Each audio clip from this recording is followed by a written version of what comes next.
Right now, Arizona is in the midst of a housing affordability crisis. Seattle has one of the highest cost of living in the country. Here in Virginia, 1 in 6 families spend more than half of their income on housing, and there's still not enough of it. If you thought rent prices are very high in South Florida, you were right. New York City is facing a major housing crunch. Renters in parts of Middle Tennessee say they are paying 30% more than they did 3 years ago. Inventory has plunged more than 60%. One of the biggest issues, the lack of homes for sale. Why has a prime location sat vacant for decades? What's stalling all of these projects? A proposed development is facing opposition from surrounding communities. An affordable project is no longer in the works. A heated meeting over LA's plan to address the housing crisis. Tonight, a battle brewing over an affordable place to live.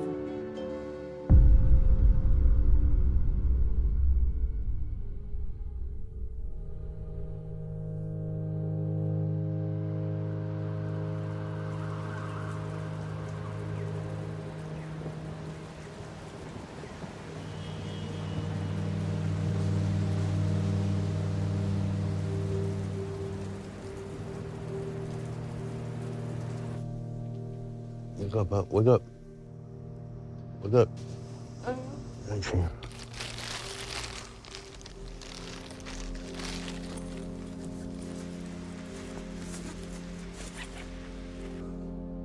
Every day we come home from school, you gotta start practicing your shoes, right? Put this on under, that's gonna keep you warm, huh? Need some atmosphere, right? Where's your puff coat at, bro? Up here somewhere? But you know what the creamer is? No. You put the powder one in for there? Put it in there. I didn't put it in there. Okay. You know, I'm trying to go back to sleep. Goddamn alarm clock of yours. Yeah, well, how do you think I'm supposed to wake up, Ma? Get up and you turn it off.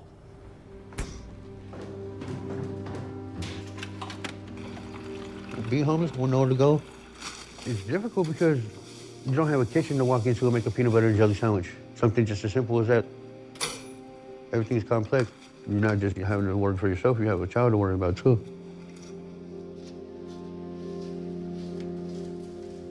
Go, we gotta get going, bub. It's 8:06.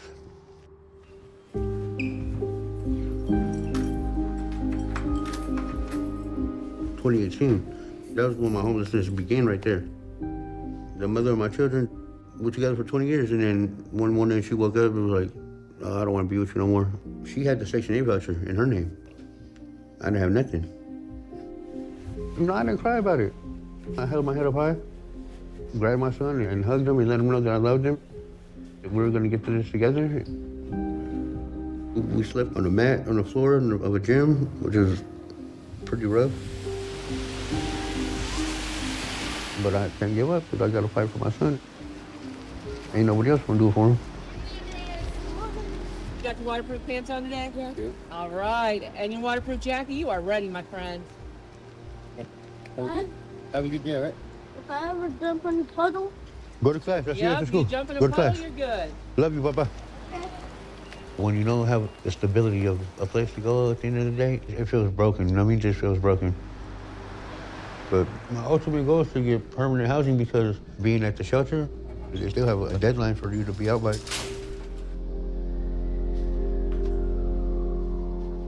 And every day he's growing, and that room is getting smaller and smaller for all three of us.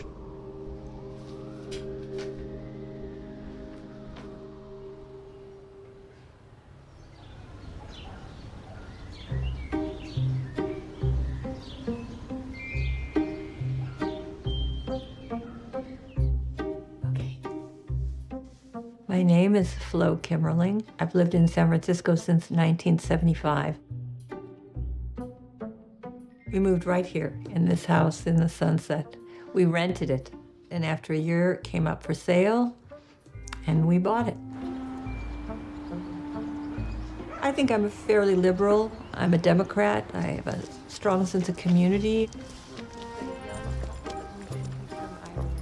I love the neighborhood. I love my neighbors. I can count on them, and they know they can count on me. Having a community, I think that's so important, whether you're old or young. Just knowing that there are people around who care. Oh, what's that doing here?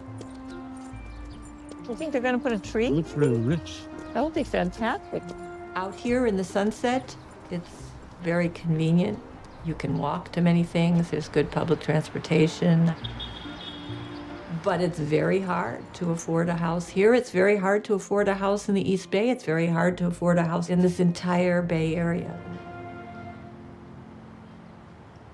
In December of 2020, we had a meeting with our supervisor, Gordon Marr. One person was saying, we really have to figure out a way to have more affordable housing. And he said, oh, you're going to get that soon. You're going to get a lot of it soon. And so I said, Gordon, what are you talking about? And that's all he would say. It took 5 minutes.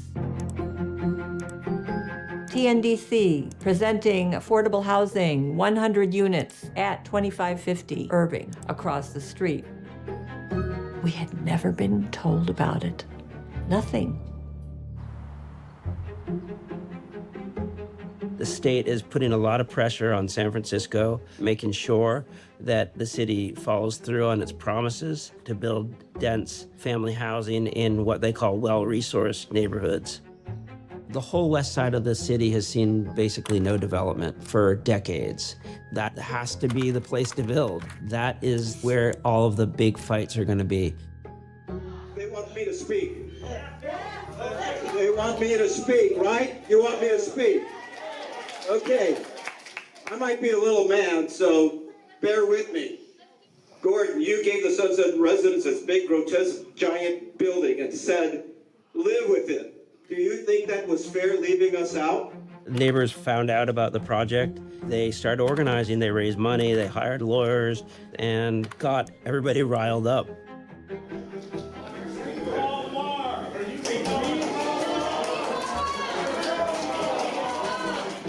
What's wrong? He was working with the community in good faith.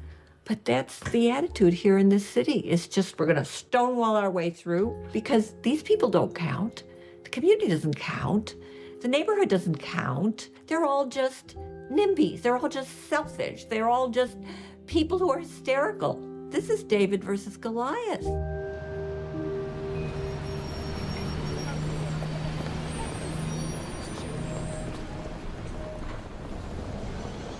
Let there be people, let there be people. Bada bing, bada boom. Hey man, let's help us fight for affordable housing in our city. 30-second signature could mean the difference. We're trying to get something on the ballot. It's going to help teachers and middle-income people. It just helps anybody in like middle and low income. Yeah. And it's just to get the building permits. Yeah. Using empty lots, vacant buildings, anything that we could use for affordable housing. Thank you so much for taking the time today. Do you want to help us with a quick signature for affordable housing? Thank you, miss. Perfecto. Muchísimas gracias a los dos, okay? Hi, sorry for interruption. We're trying to get affordable housing. Been signing petitions for affordable housing since 1984, and I haven't seen it. I know, and we're still in the fight. This is CBS News Bay Area. San Francisco's housing shortage is bad and feels like it's getting worse. But now housing activists have lost their patience, and they're taking their proposals directly to the voters. This Affordable Homes Now measure is an amendment to the city charter. If approved, it would streamline affordable housing projects by reducing approval times, which can often be several years, down to about 6 to 9 months. Our elected officials have failed us. We are going to solve this problem through direct advocacy.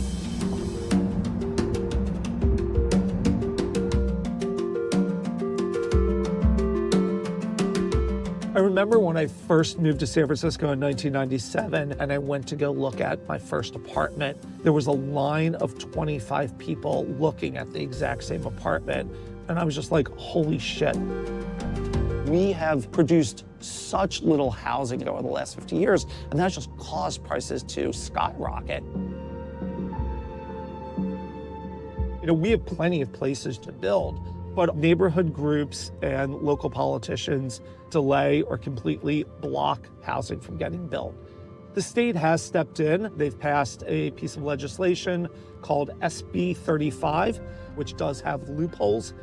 And we are a city that loves to exploit loopholes to stop housing.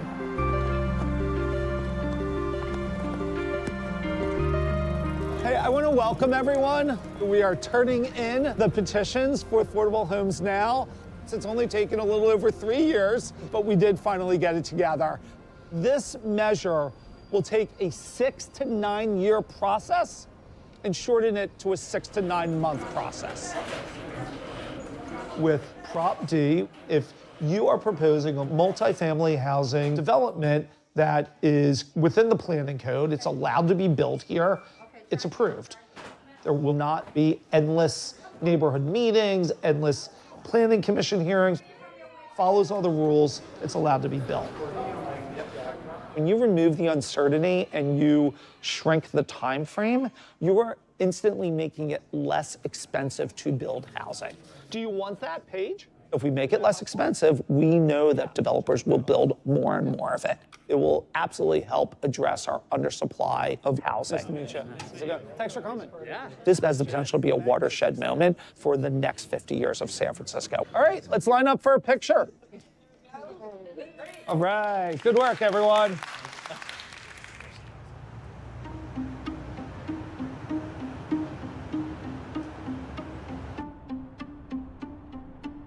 We have a housing crisis today because a vast swath of people can't find an affordable place to live in a community of their choice.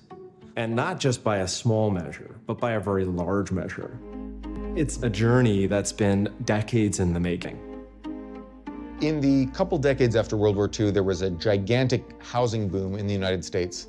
Part of that was driven by government constructing a bunch of roads and providing a lot of financing for housing, for example, through the GI Bill, which helped people pay for new houses. Around the 1970s, America wanted to put the brakes on development. You saw rural and ex-urban people decide that they wanted to preserve nature, and you saw suburban middle-class people decide that they didn't want to have apartment buildings near them where poor people would live. There is a stigma around apartment buildings and urban living. And instead of making room to build up, voters and their elected officials started to engage in zoning restrictions. These are the laws that are mostly controlled by local governments that decide what types of things can be built and where. So it's usually referred to also as land use. What we see over the course of the 20th century is that zoning regulations become much more about what types of people we want living near us. And because of economic deprivation to a lot of minority communities, over time, those regulations build up to the point where, in many places, it's illegal to build anything but a large single-family home. And sometimes people hear the idea of single-family zoning and they think that, like, I like single-family homes, like I want to live in one, or I do live in one. But single-family zoning isn't permitting single-family homes, it's making it illegal to build anything else. The problem with this is that you have all of this demand still building. You have more and more jobs being created in New York City, in Seattle, in Boston, in LA, but the number of housing units that are permitted to be built is staying pretty small. When we don't build enough market rate housing, when we don't build enough affordable housing, you just don't get housing affordability for anyone.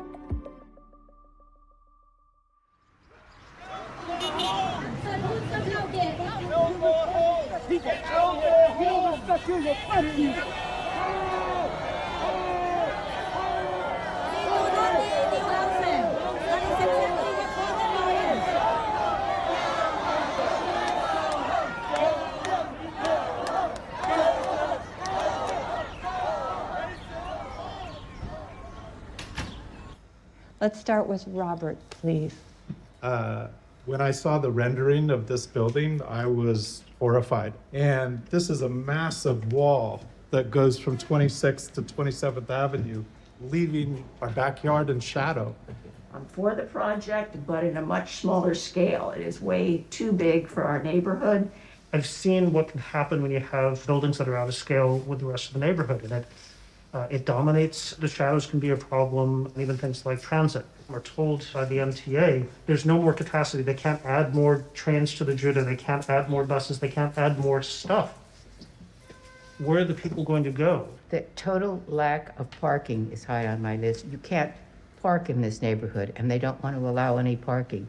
I absolutely welcome the families. The challenge is if you introduce 400 new people, you cannot disregard the enjoyment of a neighborhood, the lifestyle of the people who live in the neighborhood.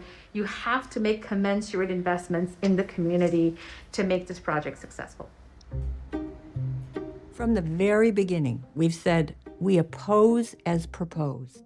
We should have this opportunity for extremely low income, very low income, and low income people, as well as previously homeless, to live in our neighborhood. It should be their neighborhood too. But we came up with a modified proposal. Less floors, less people, more parking, and more analysis of things like the shadow effect and traffic before you go and you build a building. There has to be a middle ground.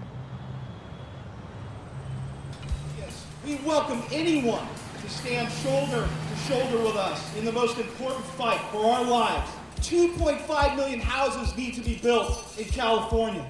And statistics are one thing, but the real issue is, what does that mean for working class people in California? My name is Jay Bradshaw. I'm the Executive Secretary Treasurer for the NorCal Carpenters Union, covering 38,000 members, hardworking men and women working in construction every day. The lack of housing at every level is crushing our very membership. The working class has been shoved out of the centers, really. And it's not that everyone needs to live in the urban core, but it's not even an option if you have to get on the road as a working carpenter at 3:30 or 4 in the morning in most cases just to get to the job site. You look at overall in the state of California, over half of construction workers on some kind of public assistance. When you look at the cost of housing, it is completely out of the reach in most cases for working people. Workers are bearing the brunt of what's happening beyond their control economically. And so we are all in to do something about that.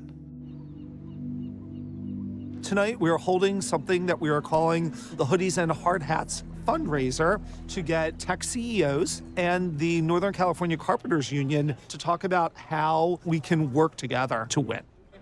Nice to meet you. John, Jay Bradshaw. Appreciate your leadership. Yeah, thank you. I've got single women carpenters that can't hit the jobs now because they've been pushed so far out that they literally can't drop their kids off at childcare early enough.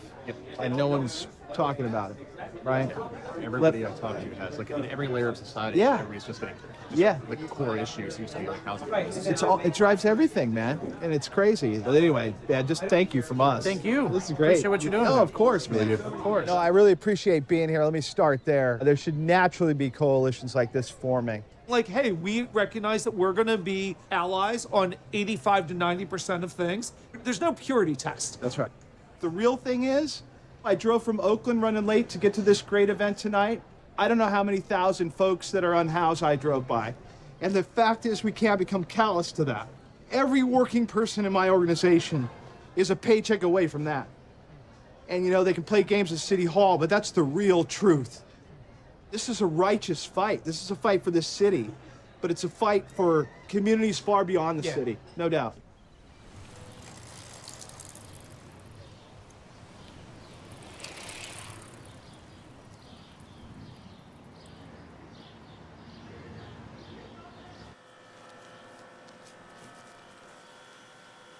Before I left the house, I was working and I thought I was gonna be able to have a good career under my belt as a carpenter. My baby mom wasn't a good codependent. She wasn't very supportive, so eventually I showed up to work late too many times, and then they ended up firing me. And then after that, I was just doing whatever it took to put something on the table. I was just thinking, man, I got to do what I got to do to make our living situation better than this.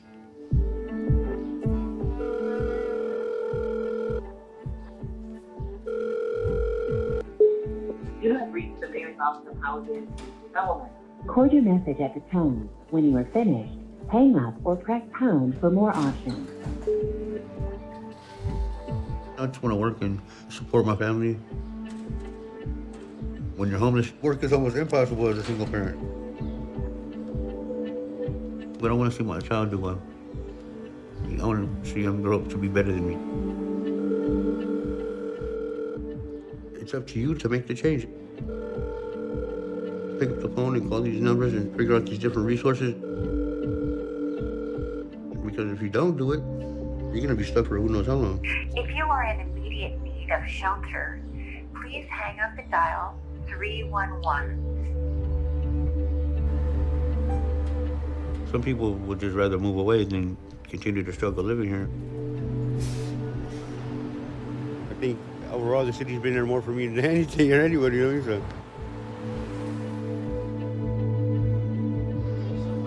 mean? So. I was trying to see if we got any mail here. If me and my mom got any mail.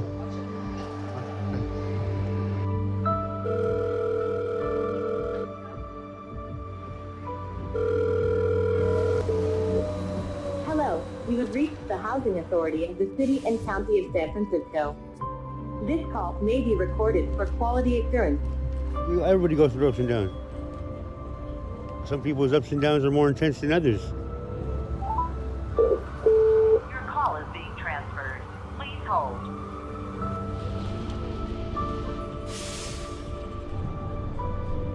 I love this place. I don't think I'll ever be leaving San Francisco. It's home. Even while homeless, San Francisco is my home. If you are an applicant, please press 3. For general inquiries, please press 4. To hear these menu options again, please press 0 or stay on the line. Overview of current homeless services in San Francisco. Please press 1. Thanks for holding. You are second in line, and we will be with you shortly. For general Section 8 information, or if you want to know your status on a wait list, please press 1. For ECS's programs and services, please press 1. Please leave your contact telephone number, and our staff will return your call within 24 hours.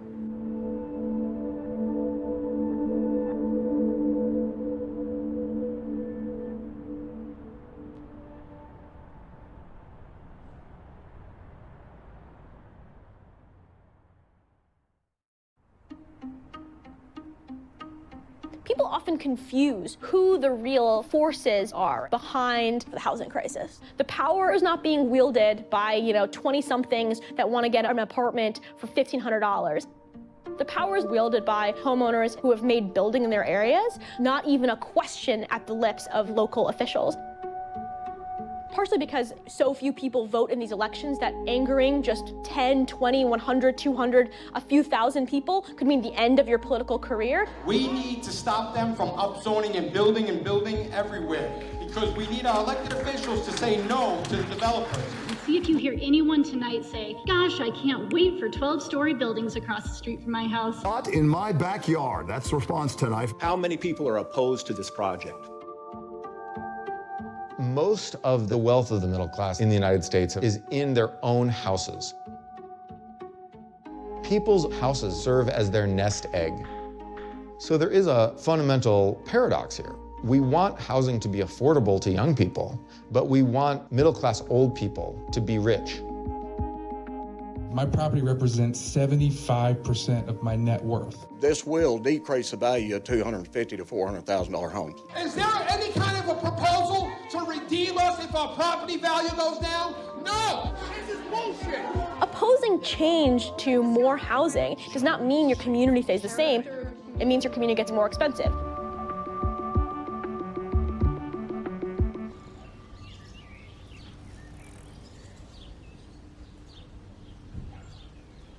I want to thank all of you for making the time to meet with us. We are fully committed to a robust community engagement process. And I want to clarify that 20%, so that means 2 out of every 10 units, will be targeted for families that are coming from direct experience with homelessness. I love the height of the building. I completely disagree that this is out of character with the neighborhood. We could have 10 or 15 stories. That would be better. Yeah, build it taller if you can. Thanks. Thank you. The building's too tall. We need to lower it. In every meeting, we raise our concerns. Gordon Marr has pointed out that he is going to negotiate with TNDC, and we don't see anything happen. Why he keep lying to us? Yeah, we really want to thank MSNA, the Sunset Community Alliance, and Sunset Residents Association for all of your advocacy and organizing to preserve the wonderful quality of life that we all love here in the Sunset for many years.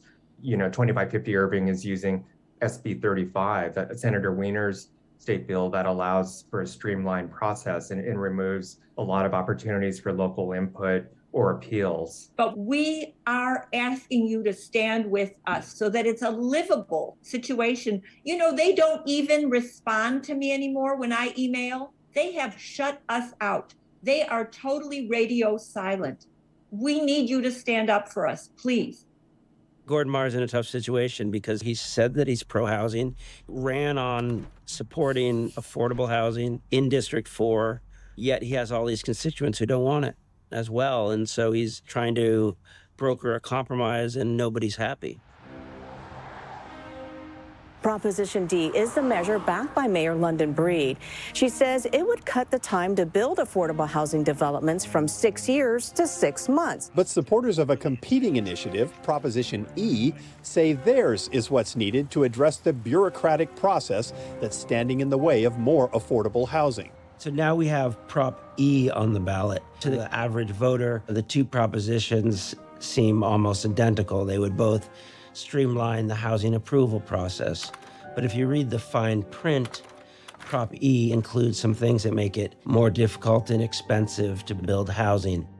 Can you tell the difference between item D and item E here? Because I don't think most people will, and I think that's intentional. People behind Prop D saw Prop E as a poison pill intended to confuse people and lessen the chances of winning. Hey. So this is the infamous bloody lot that we all keep talking about. Yeah. I've never actually been to it. This is it, right? It's like car parking. Right.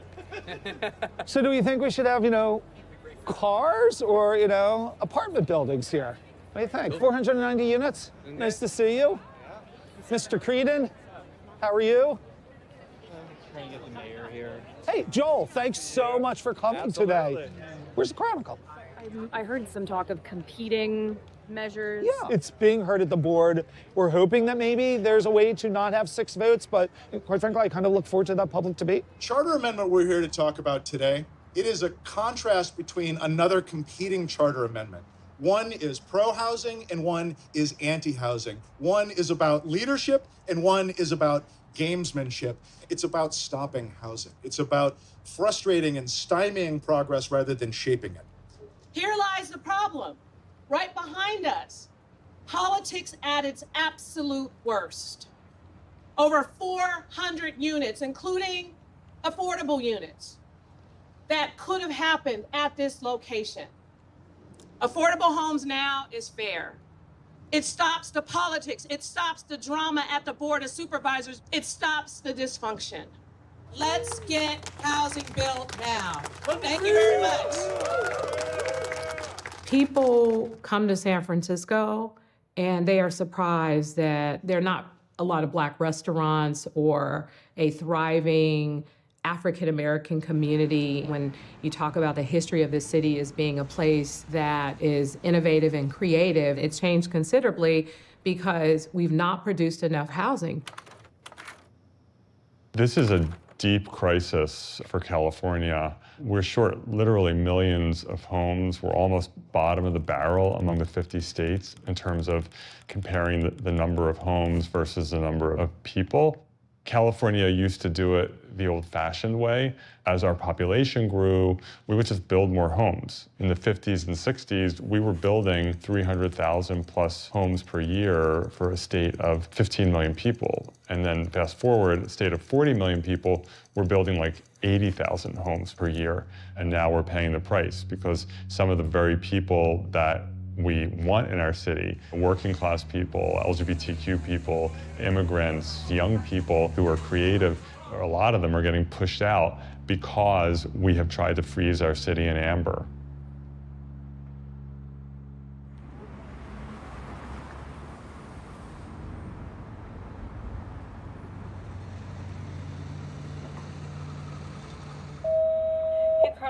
This is Spencer from Compass Family Services, reminding you to please turn in the materials for the opportunity at 681 Florida Street in the Mission. I think it could be a really good place for you and Andres, and they have some new units for families, so please give me a call back when you get a chance. There should be a store right here in the corner. Oh, right there? And the guy who used to bet me and Uncle Tony on Monday Night Football. Oh, okay. And if we lost the game, guess what? What? We have to sweep his store. Oh, my God. If we won the game, we get a soda and a bag of chips. Oh. You guys get to pick? But it's not a store no more. Look, I don't know what it is now. Like, looks like maybe it might be a flower shop or something. I think so. Yeah. A lot has changed around here. Okay. Who needs a phone? I got it right here with me. No. Ooh. What is the best Mexican candy you ever had? The coconut one. Yeah, it's not that. Get a bag of chips, not candy, not candy. Get a bag of chips. Please. Get a bag of chips, not candy. Please. No, pick a bag of chips. I started selling drugs at a young age, at like 15. We didn't have any options. We weren't trying to rob people and hurt people, so we decided to sell drugs. After I had my daughter, I didn't sell drugs no more. I started to want to get a job and do better.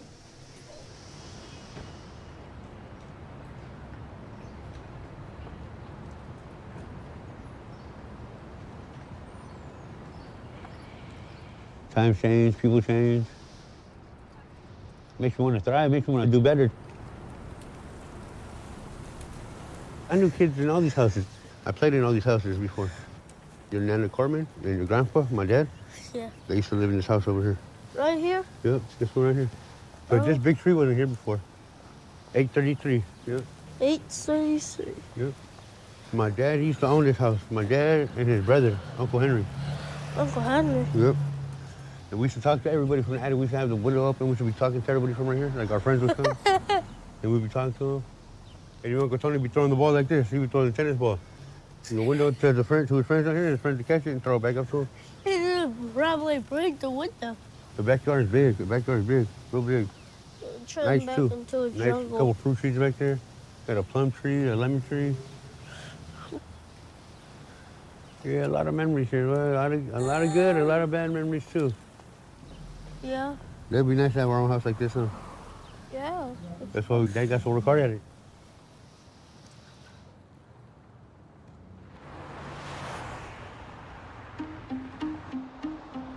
There are two main things that people tend to get wrong about homelessness. The first is the idea that homeless people are extremely mobile and move around to find the best place to be homeless in, when in fact, 70% of the people who were homeless in San Francisco were in San Francisco when they became homeless. They became homeless because they were priced out of their homes. Homelessness in the Bay Area is not correlated with a recession and downturn. It's actually correlated with prosperity. The better off we're doing as a region, the more people are falling into homelessness, because the correlation is so tight with rents and affordability. The second thing that people often get wrong about homelessness is that it's primarily caused by drugs and mental illness. But when you look at the areas that have the highest rates of drugs and mental illness, those places tend to have lower total homelessness. The reason is because they have very cheap housing. If you're not sure that you're safe where you're sleeping, if you have to constantly be vigilant because you're worried about someone stealing your belongings or assaulting you, that can lead to all kinds of other mental health issues down the road. We have to think about homelessness feeding these other parallel problems rather than the reverse. Everything is connected to housing. You want to put homeless individuals into housing first before anything else, if it be case management, if it be drug rehab. Once you provide someone a stable roof, they have a higher likelihood of having more positive outcomes.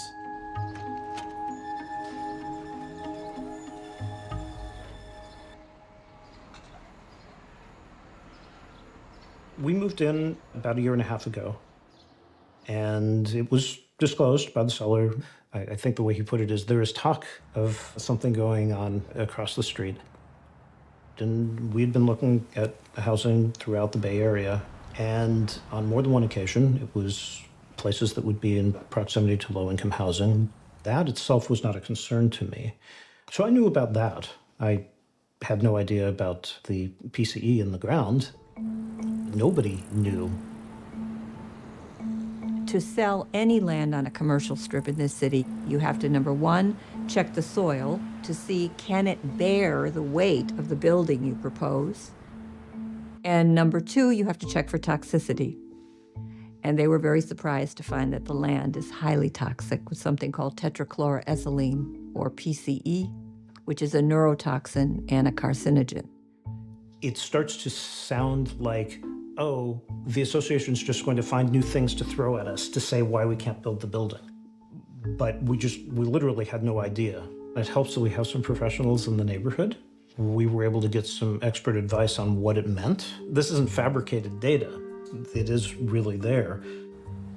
And we feel that the proposal they've made for mitigating it is not sufficient. I don't want a little bit of cancer. I want it gone. The developer in this situation did the same thing that every developer does, which is test the groundwater, test the soil. The state comes in, the Department of Toxic Substance Control, and in this case, they found what you find in cities, which is that there had been contamination. Every site on these commercial boulevards in San Francisco have had dry cleaners, gas stations, slaughterhouses, going back generations, and so there's lingering contaminants on most commercial properties. It's toxic here, and it should be cleaned up before they build the building. It's not a NIMBY issue, it's not a YIMBY issue, it's a health issue. There are two big legal factors driving up the cost and difficulty of building new housing. The first one is actual legal restrictions on building housing, which includes zoning, parking requirements, etc. The second is environmental review, where if you don't want an apartment building in your neighborhood, you can demand that they do years of cumbersome legal paperwork that often makes it financially untenable for the developer and leads to its cancellation. Water out, then you slide the rebar cage into it. And then the rebar cage has hooks on top that would then tie into a different way, more cost effective. And I think it's a better process where they go in and they reinforce or improve the soil. That's a different method. We have time for one or two more questions. I have a question about the house. You say you're a member of this community and you're concerned. Why aren't you insisting that they clean up the toxins before you build? And the levels are proven to be high, but nothing's being done about it. I don't believe the DTSC has stated that the levels have been found to be high. Okay.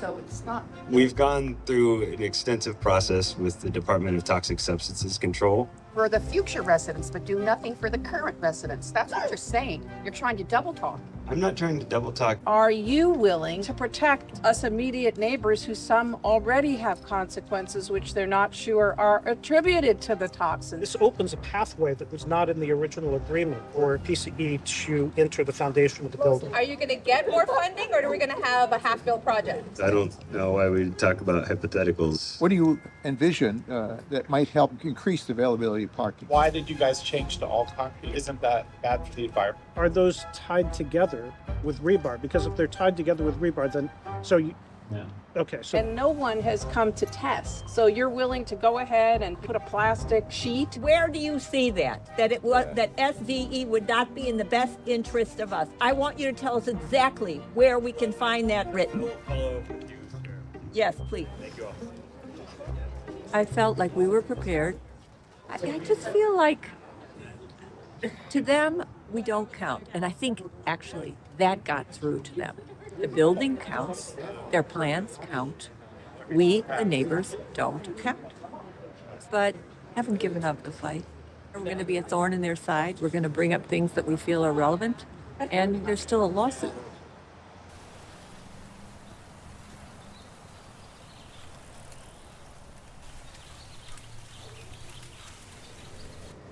Are we ready? All right. So here's the difference between prop D as in David and prop E as in Edward. And I'm probably going to use that a lot because sometimes D and E, when you say it quickly, sound alike. Prop D as in David will actually get housing built. Prop E as in Edward is about maintaining the status quo.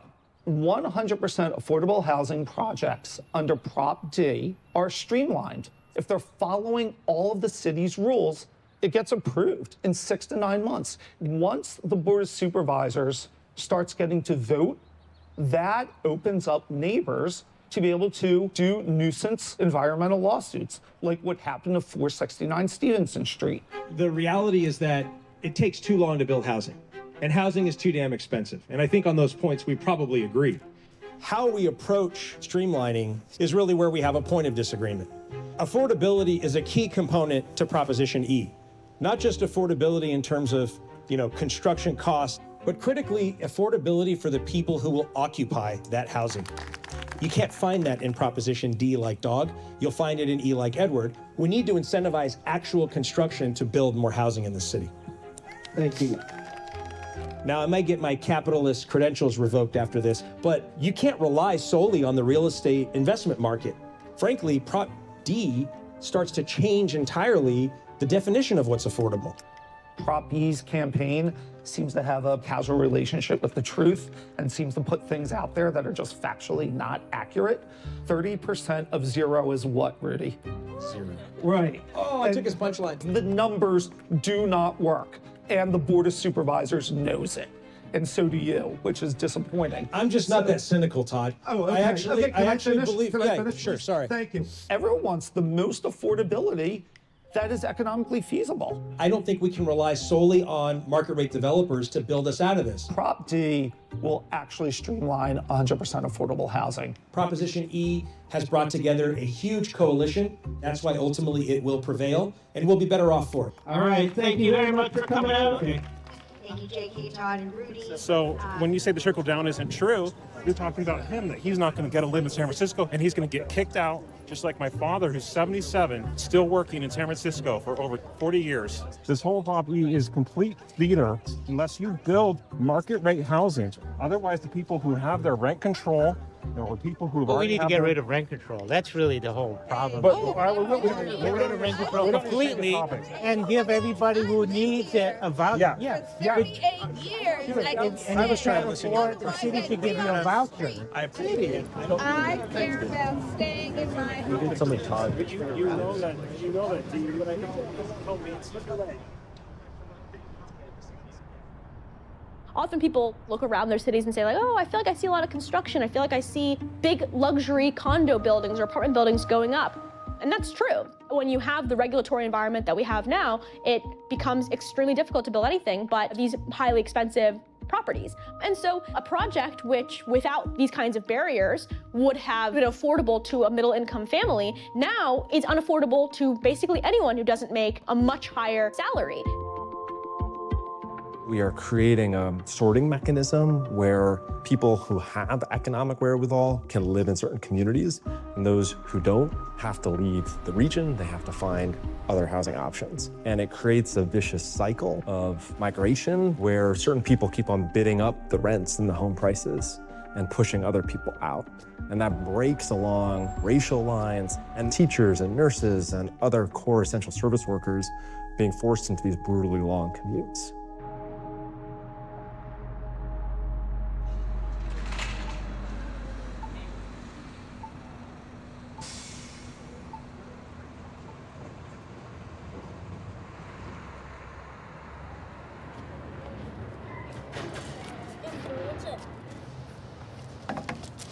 Don't get number down.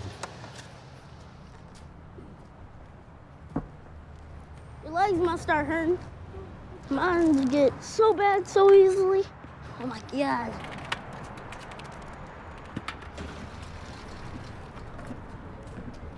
Me and my brother Tony, my sister Amanda, my little brother Miguel, we were all at home, like just chilling, being kids. And next thing you know, we hear a knock at the door. San Francisco Police Department, open up. Got a truancy warrant. And then my mom and dad weren't there. They weren't there. Yeah, it was horrible, man. They took us away from our parents. And I remember my dad would tell my mom, oh, the kids are okay, they're fine, they're with your mom and your sister. And my dad was content with that. But he could have actually done something about it, you know what I mean? Like, he could have really just cleaned up and got sober and got his kids back, but eventually he died from just continuing to keep using heroin. I vowed to myself at a very young age that I wasn't gonna be like my father. I wasn't gonna be absent.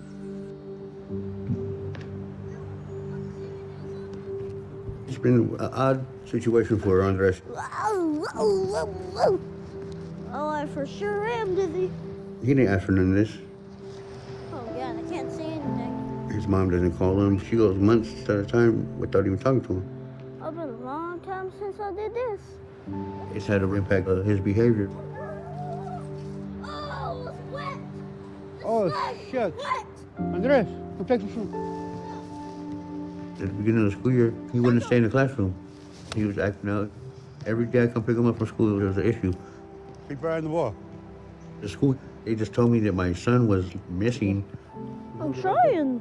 And when they found him, he was in a bungalow with the flat screen TV destroyed, paint on the walls.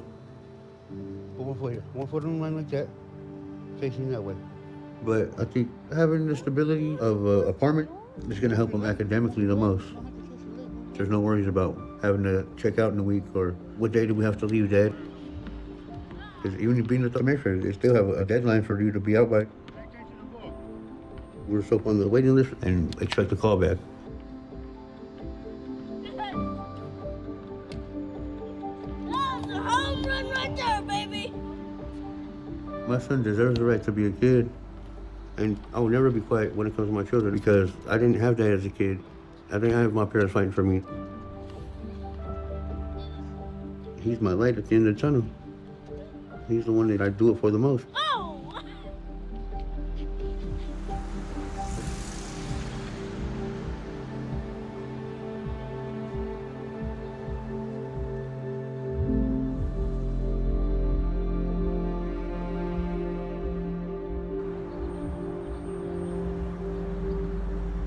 Having low-income housing is not inherently bad, but it can be a shock to the system if you change a large number of people in a short amount of time. Typically, if I'm hiring people, I try to hire them, one at a time so that as they come in, they can learn the local social norms and adjust to that. If, say, they decided, well, all 90 units are going to be filled by drug addicts who aren't interested in getting off of the drugs, that will be a huge negative impact to the neighborhood. On the other hand, if it ends up being filled with people who just don't happen to be as fortunate as I am, but are interested in becoming part of the sunset, the impact could be minimal. And it's so hard to tell before the building goes up, before the people move in, which way it's going to go.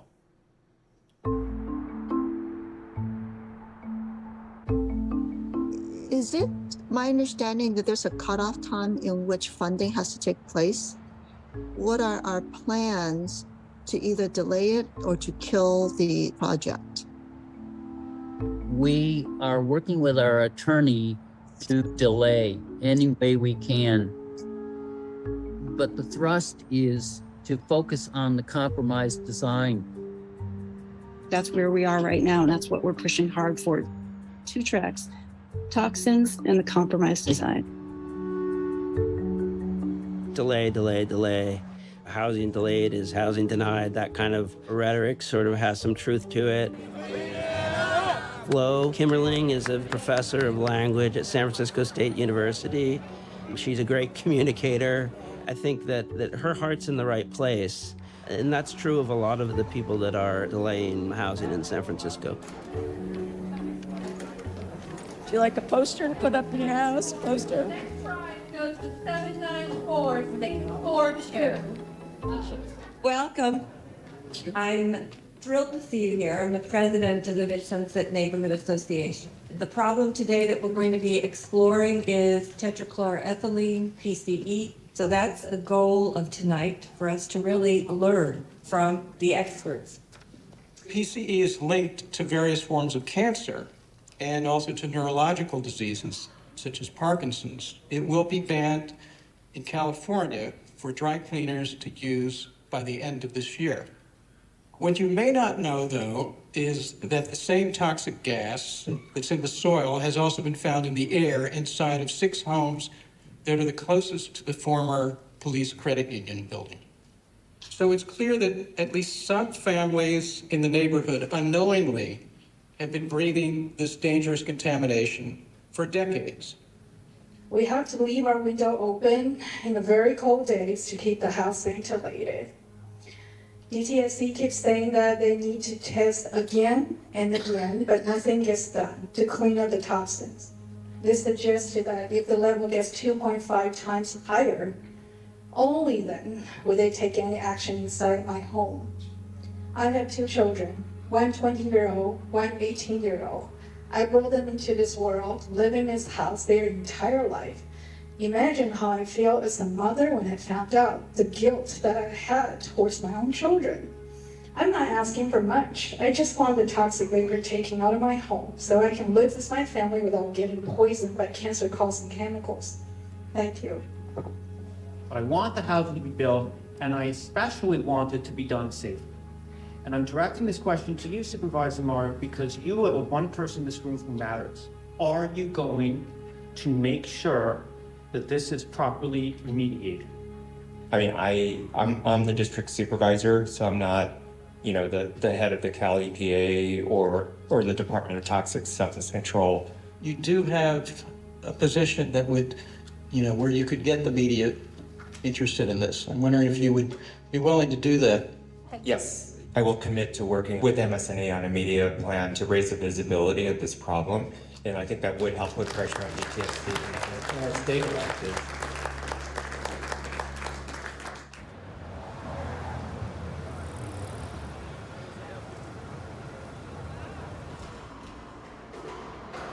This is an extremely important issue for the Sunset District community, and especially for the neighbors and the businesses on and around the 25 Irving Street block. I really want to thank the Mid-Sunset Neighborhood Association for all of their advocacy. I fully support their demands. So we don't really know how high the highest levels are underneath former Miracle Cleaners. People in this room live in these homes right here. We have been breathing in this odorless air for decades without knowing. They have the power, they have the technology to really do something called a deep cleanup, soil vapor extraction, which is a lot less expensive. But if we have to make a choice between clean slow and build slow, or build fast and leave it dirty, we'd prefer the slow process.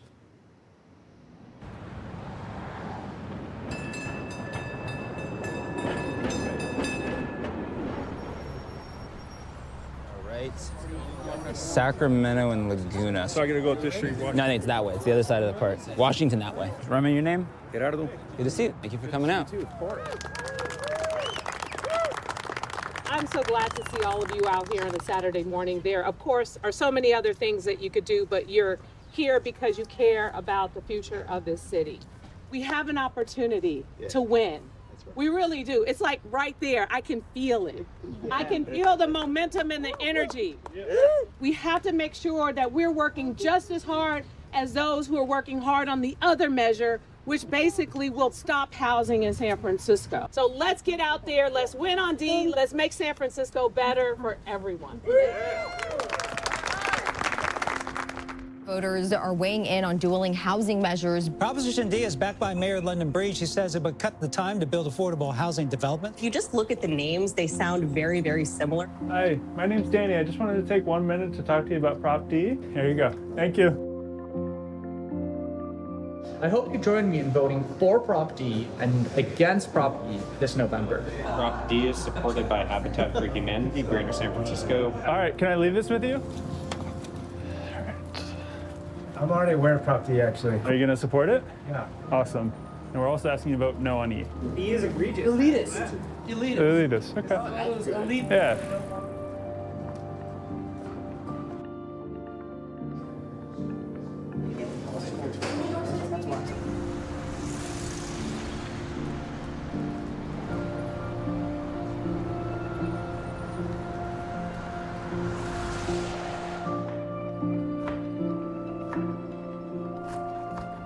I told Andres that we're going to be moving to this brand new place on Florida Street.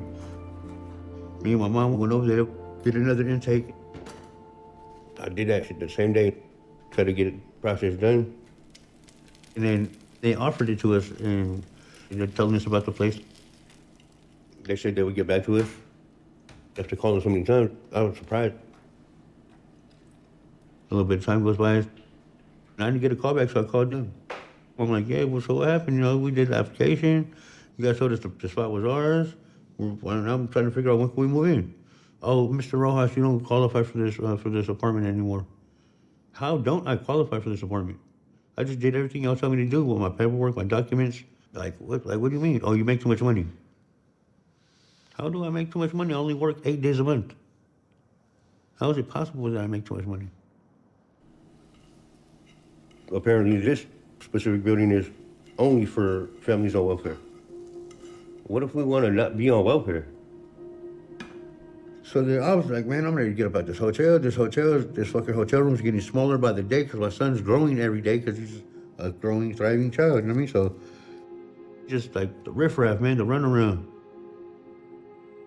If you're telling me I ain't gonna be moving there, how much longer is it gonna be till I get placement?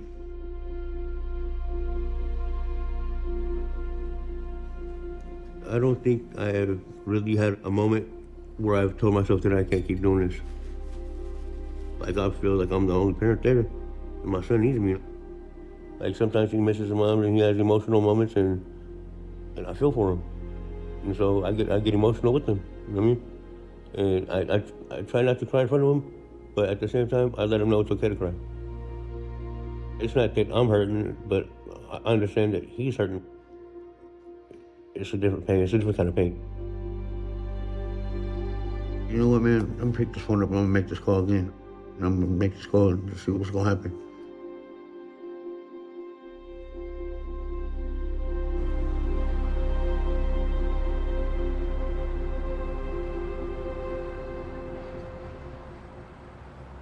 They talk to us, I think, as if they think we're idiots that can be pacified.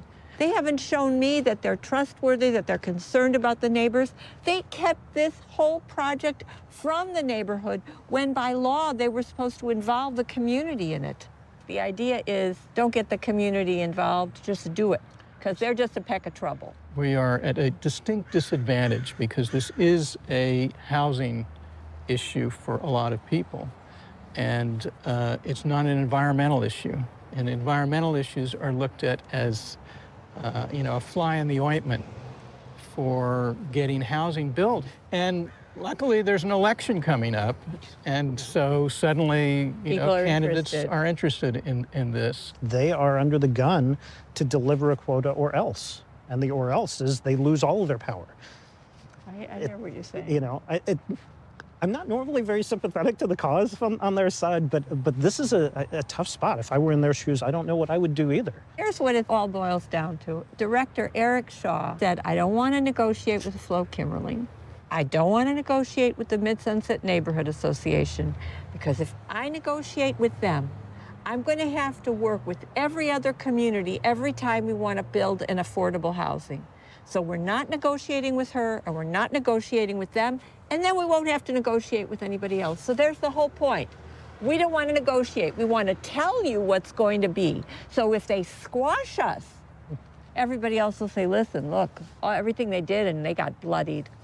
Let's just bow down and let them do what they want. I think that's the bottom line. The political pressure is don't you dare negotiate with them, even if it's reasonable. Because we don't want to have to negotiate with anybody else. And everybody is watching. This is the first one on the West Side. Everybody is watching. So we may go down bloodied. We may go down bloodied. It's election day and the votes are being counted. The polls just closed across the state. The issue of housing figures prominently on this year's ballot. Voters are increasingly being asked to make the decisions as faith in elected officials has waned. Heading into election night, I feel really good about the campaign we ran. I feel really good about the messaging. Polling looks really good, but there's only one poll that matters. That's the voters on election day. So fingers crossed, some of the numbers hold. I want to thank all the volunteers, made those phone calls, knocked on those doors, held up the signs, and really aggressively fought for what we need in San Francisco. We are going to win. I am confident.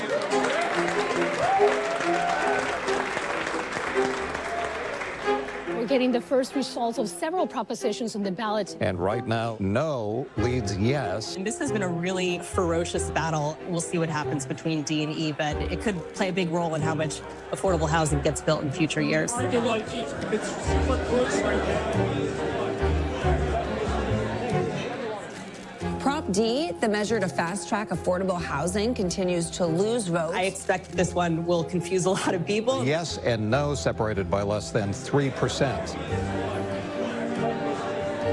Prop B was not a good faith effort to create more housing. Prop B's only goal was to sink Prop D.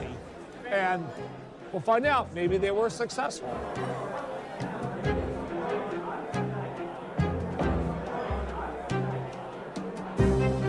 Some new returns in San Francisco. The city's two major housing propositions are both on pace to fail.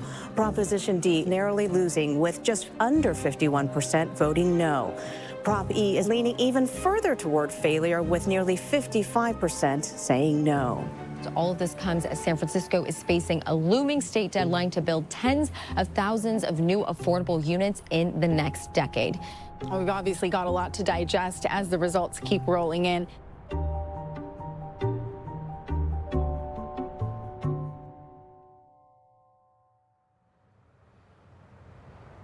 San Francisco is the most expensive place to build housing in perhaps the country. And the reason is the politics. And so when groups make an effort to change that, it can be frustrating when they fail, which they often do. And that's the reason why the city hasn't been able to produce enough housing to bring down rents or home prices. In San Francisco, we have adopted a way of working in development where we second guess our decisions again and again and again. We make a plan that says, yes, we're ready to do dense, affordable housing. But then when that project comes forward, we start from scratch and we say, well, do we really want it or maybe we don't?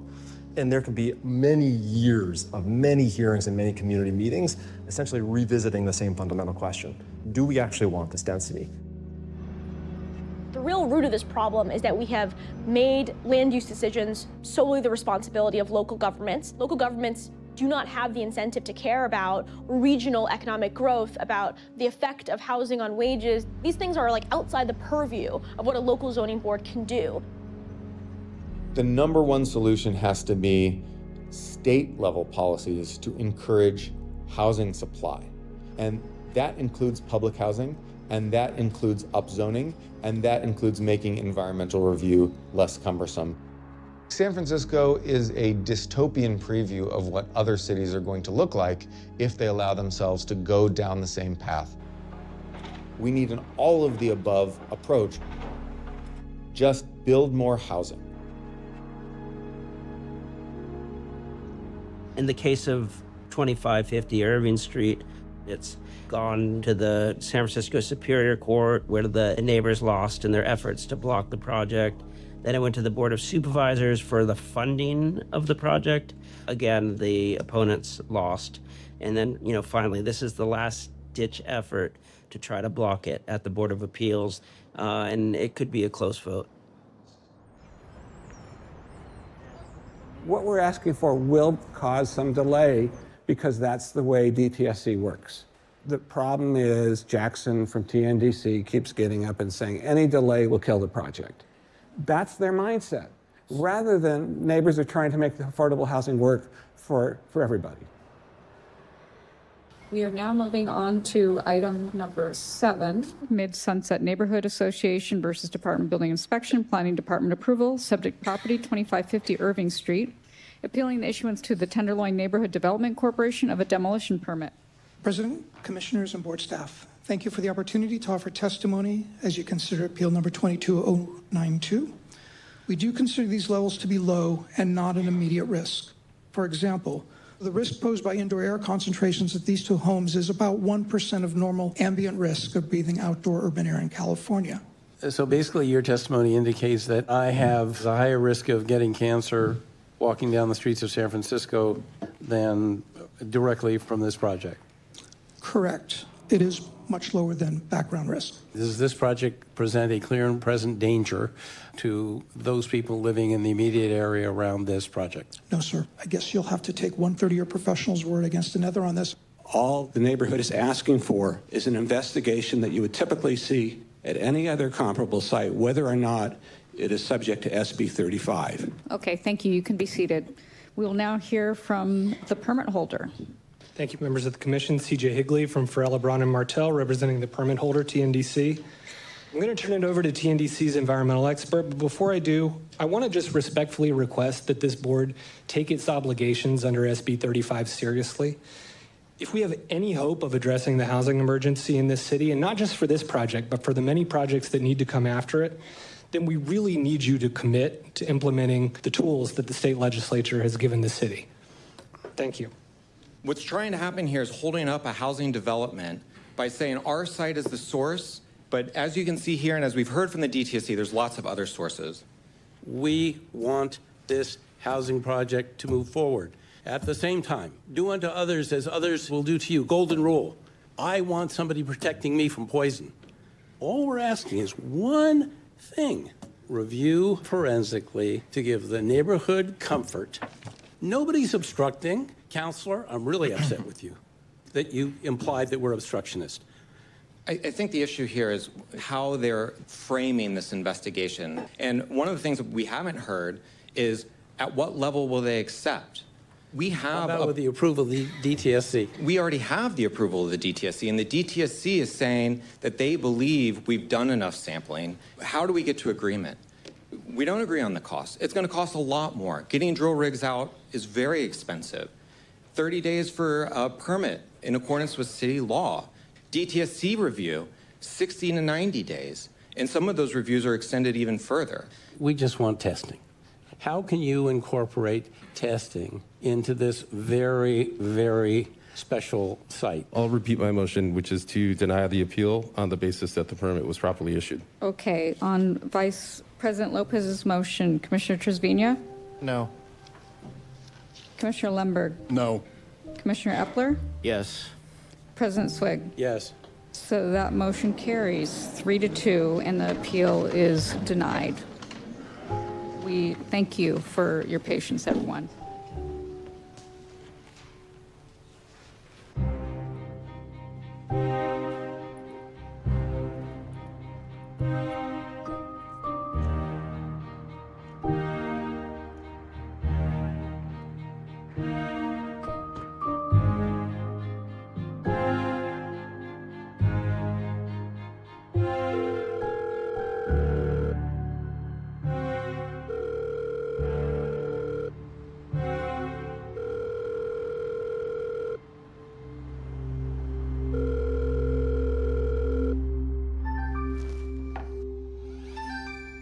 Good morning.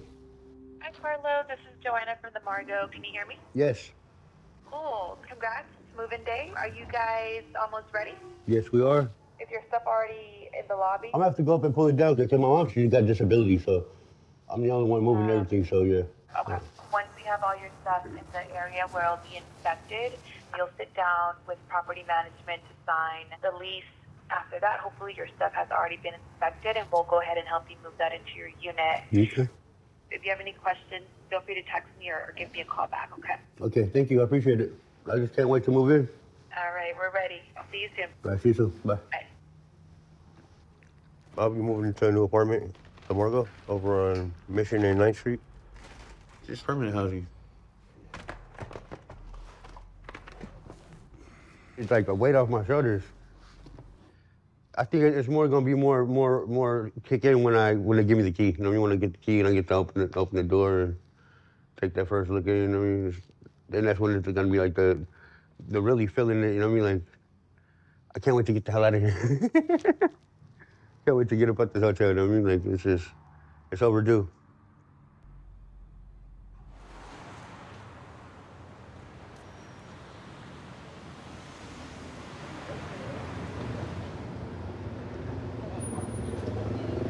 Here's your key. We'll go up to your unit in a little bit, but wanted to have you sign some forms before we sit down and sign the lease, okay? Mm-hmm. Cool. Danielle is our other case manager on site, so if you have any questions, you can talk to her, but I'll be your case manager while you're here. All right.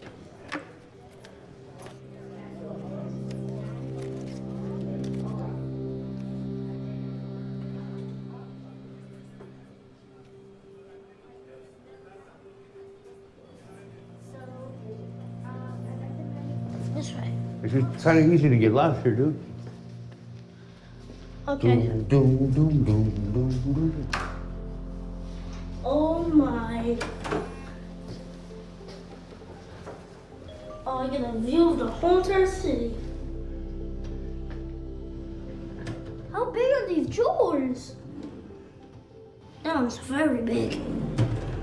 Room C? Hey, check this out over here, dude. What? What the? I knew there was a tub here. See that tub, boy? That's a nice tub, huh? Uh-huh. Does it have jets? No jets? No Does jets? not have jets. Oh, shit. If it did, I'll be partying all night. You put it on that the tub? Put my stuff in drawers, organize it. Yes. I grew up in South of Market, so this is like, I grew up 2 blocks away. 63 years later.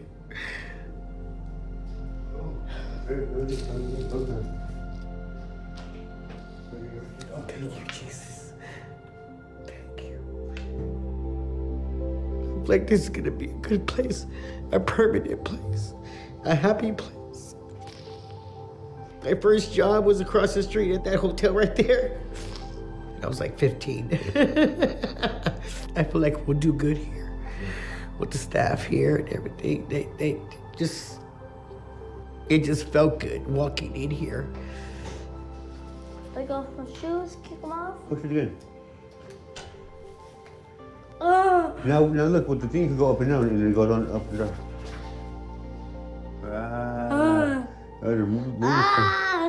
Give them some effects. That's the coolest thing in my life. Right now. I mean, we can't sleep here tonight if we want to, but we still got more stuff to get over at the hotel. Yeah, I know. I'll get it tomorrow.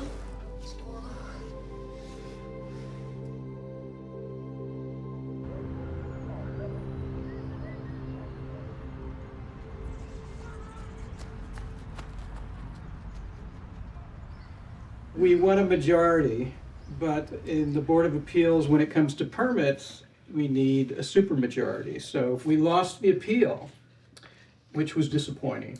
If each of you had to do all of this all over again, would you, or would you have just stood down? I would.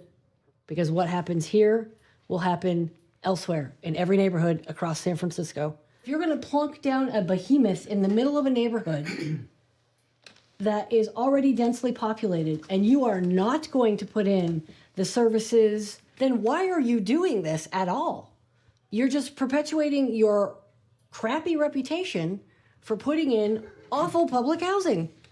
And it's a big, fat, positive resume building thing for people like London Breed and Scott Weiner. But then the people who end up living here, they're going to be left behind. They want to deny us the right to appeal. They are being unreasonable. There's something wrong with the way our government is working right now. And I think we need to educate our new supervisor and make him understand that what they're building there is really going to be a slum. You know, people call us NIMBYs, but it's just so easy to say that when you don't live in the neighborhood. And we've never said we were against the project. We just want to be respected as stakeholders. We've never been treated with that respect. It's all been a show.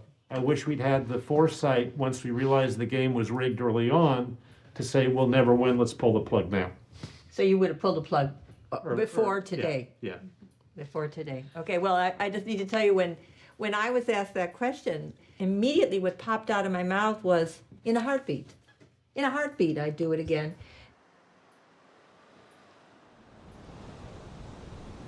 We all look forward to new neighbors. I feel very good about this community, and I want to share it. It will have to get higher, bigger, less parking available, less soil, less grass, less green, less trees. But I won't be here in 45 years, so, I won't be there to miss what was.